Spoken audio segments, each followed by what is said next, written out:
I killed my sister on my birthday. The thought plays over and over in my head as I stare at the flickering candlelight on the cake. 30 years. That's how long I've been on this earth. And now my life is split into two parts. Before tonight and after. It wasn't supposed to happen. None of it. My hands tremble as I clutch the knife, not the one I used, but the one meant for cutting the cake. The laughter and cheers of my friends echo faintly in the back of my mind, like a distorted soundtrack to a nightmare I can't escape. Ethan, you okay?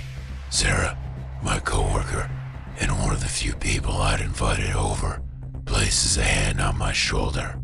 Her voice pulls me momentarily out of my trance. Yeah, I managed to croak, just a little overwhelmed. She smiles sympathetically and moves to join the others. I glance at the cake again. It's mocking me now, the candles dancing as if they know my secret. The night had started innocently enough. My sister, Clara, had shown up uninvited, as she often did. We'd had a complicated relationship ever since our parents died in a car crash a decade ago. She blamed me. I blamed her. The truth was neither of us could let go of the guilt. Clara was drunk when she arrived, stumbling through the door with a bottle of whiskey in hand. She'd always been the wild one, the one who never grew up. Her presence immediately shifted the atmosphere in the room. My friends exchanged awkward glances as she loudly demanded to know why she hadn't been invited. I tried to keep my cool, but the tension was palpable. It's my birthday, Clara, I said through gritted teeth, trying to guide her to a quieter corner. Can you at least try to behave?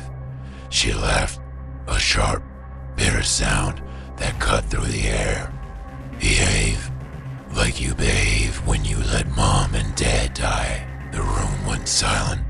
My friends pretended not to hear, suddenly engrossed in their drinks and conversations. My heart pounded in my chest, anger rising like a tidal wave. Not here, I hissed, grabbing her arm and dragging her into the kitchen. You want to have this out? Fine, but not in front of my friends. Your friends, she slurred, yanking her arm away. You think they care about you? They're here for the free booze and snacks. Ethan, you're just as pathetic as you've always been. Something snapped inside me. Years of resentment, guilt, and anger boiled to the surface. The argument escalated, our voices rising until they drowned out the music from the other room. Clara shoved me, and I shoved back. She lost her balance, her head striking the edge of the kitchen counter with a sickening thud. For a moment, everything was still. Her body crumpled to the floor, lifeless. The only sound was the blood rushing in my ears. I knelt beside her, shaking her shoulders. Clara, Clara, no response. Panic set in. I checked for a pulse, but there was nothing. My mind raced. An accident, I told myself. It was an accident. But who would believe me? We'd been fighting. Everyone had seen her storm into the kitchen after me. I had to do something. My hands worked on autopilot as I dragged her body into the pantry, hiding it behind bags of flour and cans of soup. My guests couldn't know. Not yet. I needed time to think. Back in the living room, I forced a smile and cut the cake, pretending everything was fine. But my mind was a whirlwind of fear and paranoia. Every glance felt like an accusation, every laugh like a condemnation.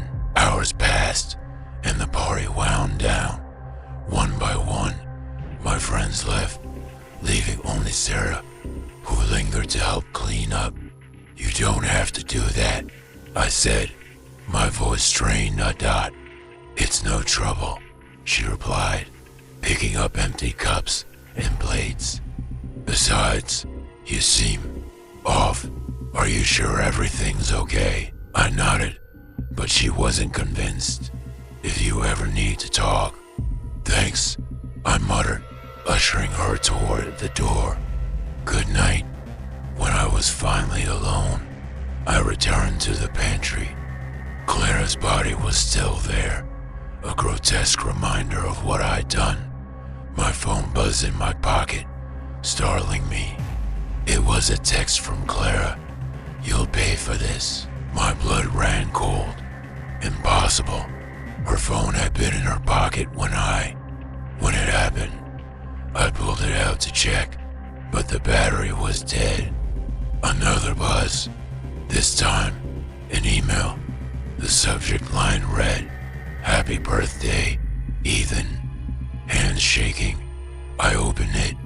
A video began to play. It was footage of me in the kitchen, arguing with Clara. The angle was low, like it had been recorded from the floor. It showed everything: the shove, the fall, the blood. Then, a voice, "Confess, or everyone will know." My heart pounded as I scanned the room, searching for hidden cameras, for anything that could explain this. But there was nothing, just me and the body of my sister, who was supposed to be dead. The sound of footsteps echoed down the hall. I spun around, knife in hand. The pantry door creaked open. Clara stood there, blood dripping down her face, her eyes wide and unblinking. "You can't run from this," she whispered. I screamed, dropping the knife as darkness enveloped me. When I woke, it was morning. The house was empty. The pantry was spotless, no trace of blood or Clara. My phone sat on the counter, the messages and video gone. The only evidence was the lingering sense of dread and the faint smell of whiskey in the air. Was it real? A nightmare? Or something else entirely? I don't know. But every year on my birthday, I hear her voice in my head. "You can't run from this.